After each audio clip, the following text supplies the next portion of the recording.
இயேசு உங்களை நேசிக்கிறார். பிரியமானவர்களே, இந்த நாள் ஆண்டவர் நம்மளோடு பேசும்படியாய் வேதத்திலிருந்து ஒரு வசனத்தை 2 வசனத்தை கூட வாசித்து ஆண்டவர் நமக்கு கற்றுக் கொடுக்கக்கூடிய காரியத்தை பார்ப்போம். அது லூக்காவின் புஸ்தகம் 24வது அதிகாரம் 47வது வசனம் 48வது வசனம் இப்படியாக சொல்லுகிறது. அன்றியும் மனம் திரும்புதலும் பாவ மன்னிப்பும் எருசலேம் தொடங்கி சகல தேசத்தாருக்கும் அவருடைய நாமத்தினாலே பிரசங்கிக்கப்படவும் வேண்டியது. நீங்கள் இவைகளுக்கு சாட்சிகளாய் இருக்கிறீர்கள். பிரியமானவர்களே, மனம் திரும்புதலும் பாவ மன்னிப்பும் எருசலேம் தொடங்கி சகல தேசத்தாருக்கும் அவருடைய நாமத்தினாலே பிரசங்கிக்கப்பட வேண்டியது. சகல தேசத்தாருக்கும் ஆண்டவர் ஒரு எருசலேமுக்கு மாத்திரமோ இல்லை யூதர்களுக்கு மாத்திரமோ அவர் இந்த பாவ மன்னிப்பையும் மனம் திரும்புதலை குறித்து சொல்லுவதற்காக அழைக்கப்படவில்லை. சகல தேசத்தாருக்கும் இந்த நற்செய்தி அறிவிக்கப்பட வேண்டும்.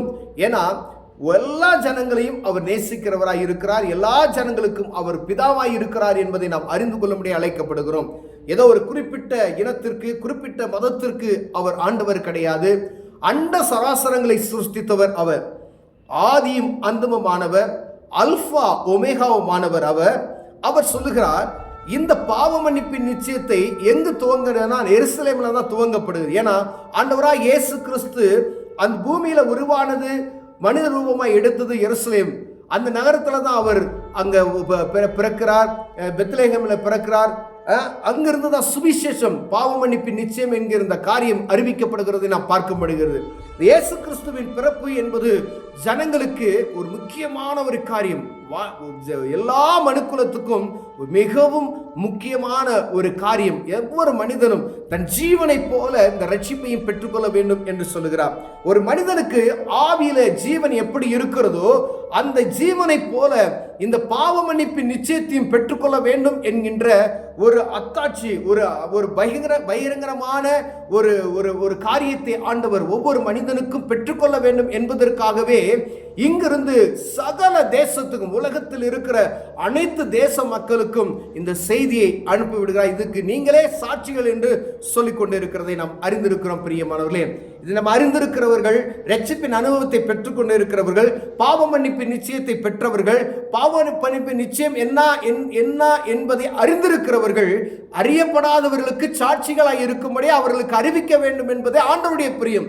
அப்பதான் சகல தேசத்துக்கும் இந்த செய்தி கடந்து செல்லும். பிரியமானவர்களே, கிறிஸ்தவம் என்கின்ற காரியம் உலகமெங்கும் பரவி இருக்கிறது. ஆனா பாவ மன்னிப்பின் நிச்சயம் என்கின்ற வார்த்தை பரவி இருக்கிறதா என்று பார்க்கும்படி ஆண்டவர் உங்களோடும் என்னோடு பேசுகிறார். நீ யாரா வேணாலும் இருக்கலாம், எந்த மதத்தாராய் இருக்கலாம், எவ்வளவு உயர்ந்த மனிதர்களாக இருக்கலாம், எவ்வளவு செல்வம் கோடி கோடியாய் தங்கங்களை கொட்டி வைத்து வைரத்துல படுத்திருக்கலாம். ஆனா அப்படிப்பட்ட ஒரு மனிதனுக்கு ஜீவன் எப்படி முக்கியமோ அதே போல பாவ மன்னிப்பின் நிச்சயமும் முக்கியம் என்பதை இங்கு தெளிவாக எழுதப்பட்டு இருக்கிறது. பிரியமானவர்களே, பாவ மன்னிப்பும் மனம் திரும்புதலும் அது முக்கியம் என்பதை ஒரு ஜீவனை போல, உயிரை போல, ஒரு மனிதனுக்கு உயிர் எவ்வளவு முக்கியமோ, எத்தனை கோடி சொத்து இருந்தாலும் ஜீவன் போச்சுன்னா ஒரு பிரயோஜனம் கிடையாது.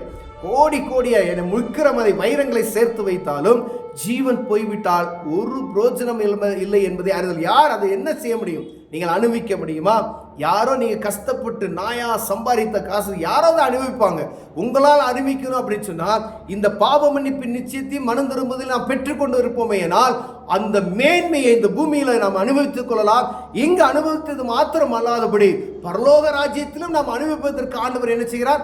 அதை அற்புதமாய் வழிநடத்த நமக்கு கிருபை பாராட்டுகிறார். பிரியமானவர்களே, இந்த நற்செய்தியை ஒவ்வொரு மனிதனும் அறிந்து கொள்ள வேண்டும் என்பதற்காகவே எங்கும் சுவிசேஷம் அறிவிக்கப்பட்டு கொண்டு இருக்கிறது.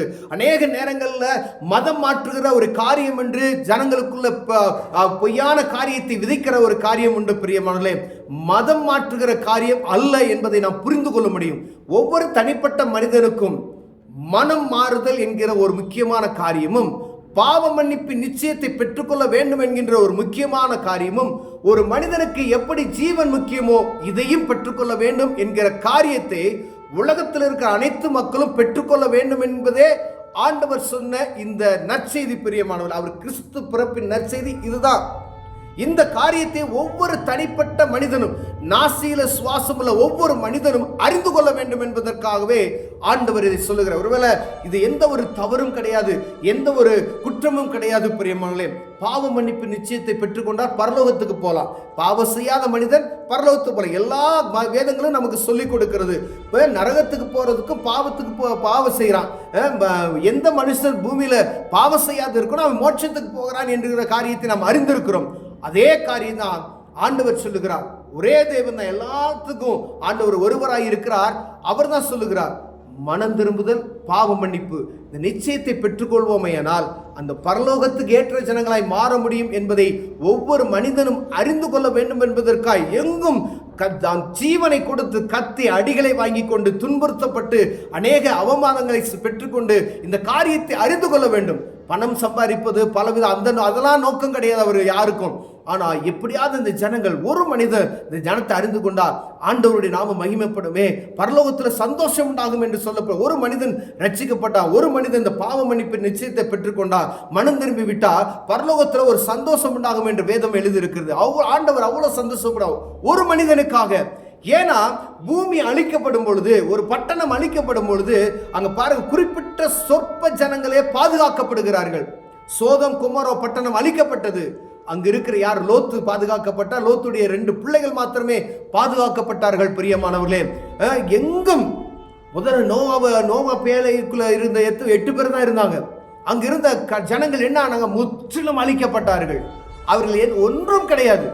அதுக்கு தான் ஆண்டவர் சொல்ல, ஒரு மனுஷன் ரசிக்கப்பட்டா பரலோகத்தில் ஒரு பெரிய சந்தோஷம் உண்டாகுதான், ஒரு சமாதானம். ஒரு எவ்வளவு பரலோகத்தில் ஒரு சந்தோஷம் உண்டாகுதுன்னா, இந்த பூமியில் இருக்கக்கூடிய மனுஷன் அவன் ரசிக்கப்பட்டுட்டானா, அந்த பாவ மன்னிப்பு நிச்சயத்தை புரிந்து கொண்டுட்டானா சந்தோஷம் உண்டாகுதான். அப்போ ஆண்டவர் இறங்கி வந்ததின் நோக்கமே மனிதன் பாவத்திலிருந்து விடுதலை செய்ய வேண்டும். ஏன்னா அவர் படைத்தது என்னை போல, அவரை போல சாயலாய் படைத்தார். என்னை போல மனிதன் இருக்க வேண்டும் என்று ஆண்டவர் விரும்புகிறார். நான் பரிசுத்தராய் இருக்கிறது போல நீங்களும் பரிசுத்தமாய் இருங்கள் என்று ஆண்டவர் சொன்னார். அந்த காரியத்தை நிறைவேற்றும்படி ஆண்டவர் துடித்து கொண்டிருக்கிறார். பிரியமானவர்களே, ஒருவேளை இந்த காரியத்தை மனம் திரும்புதல், பாவ மன்னிப்பு நிச்சயத்தை நாம் பெற்றுக்கொள்ளலாம். இதற்கான தேடுதலில் நீங்கள் மும்முரப்படுவீர்களானால் ஆண்டவர் உங்களை ஆசீர்வதிப்பார். கண்களை மூடுவோம், ஜெபிப்போம். அன்பின் தகப்பனே, இந்த பாவ மன்னிப்பு நிச்சயத்தையும் மனம் திரும்புதல் நாங்கள் பெற்றுக்கொள்வதற்கு எங்கள் கண்கள் திறக்கப்படுவதாக. இயேசுவின் நாமத்தில் பிதாவே, ஆமென்.